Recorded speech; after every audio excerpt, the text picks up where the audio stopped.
Genially is a media creation platform focused on designing and sharing media creations and presentations of all kinds. Genially allows users to create a variety of didactic resources, including interactive presentations,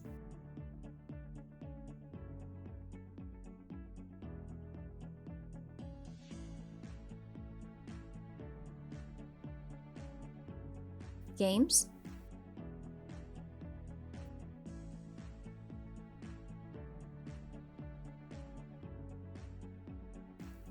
interactive images, and more. Think of Genially as a presentation builder like Keynote or PowerPoint, but with more interactive and engagement capabilities. Genially also offers a number of free templates users can edit and share. Let's take a look at a few templates to get a better idea of the type of content that can be created using Genially. From the homepage, you can create a free account by signing up with your email. After logging in, users will see a Create Genially button. From here, we can see a number of resource types that can be created. There's also an option to use a blank template and design from scratch. Let's look at the gamification option. The first game option allows you to create simple multiple choice or true-false quizzes. Using Genially to make a pen and paper assessment in a digital form would be an example of substitution using the SAMR model. I'm going to open the math quiz template. In the pop-up window, you can get a feel for how the template will look.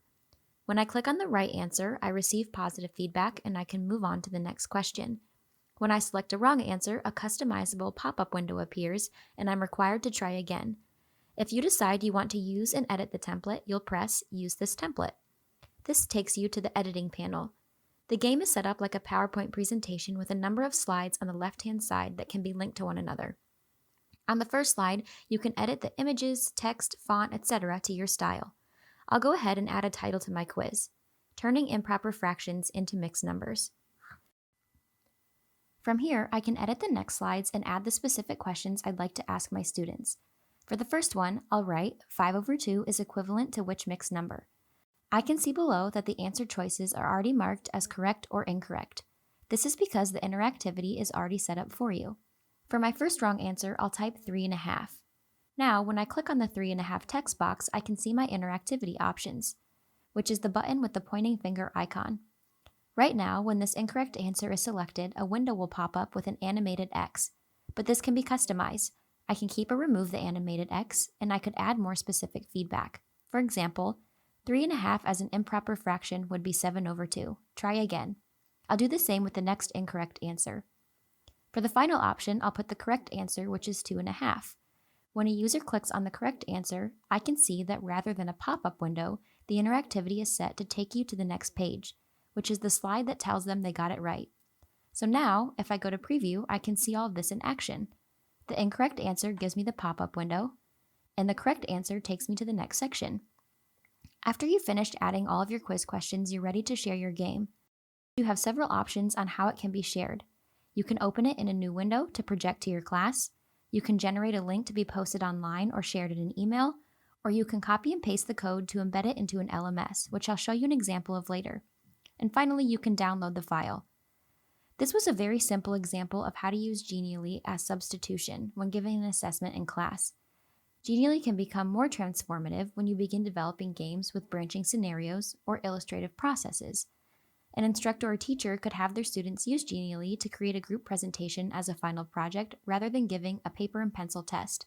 This would be an example of redefinition using the SAMR ranking. One of the benefits of using Genially is the amount of interaction and animation that can be included to increase learner engagement. Rather than simply clicking through PowerPoint slides, pop-up windows, hotspots, and games can be designed to present new content. This creates learning experiences that wouldn't otherwise be possible. Additionally, audio and voiceover can easily be embedded throughout the project to read text aloud or provide instructions. This makes Genially more accessible and appropriate for various age groups and reading levels. And finally, a number of individuals can access the same Genially project at once. This will allow students to collaborate and work in groups. One of the drawbacks of Genially is that analytics and scores are not generated when students interact with the content. For example, if an escape room or quiz is posted on an LMS, the teacher wouldn't know how the students performed unless students were asked to take a screenshot of their score and turn it in. The activities would work better as a self-check rather than graded assignments.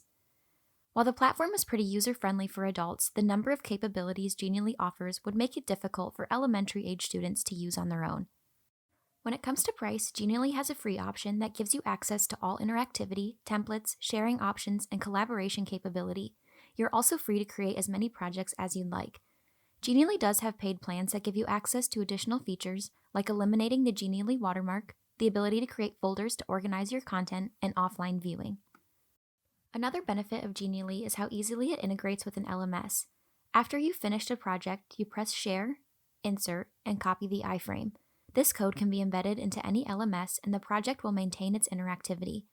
As an example of how Genially can be used, I'll show you a Canvas course I recently created. This page of the course is designed to illustrate the case management process all special education teachers in our district are expected to follow.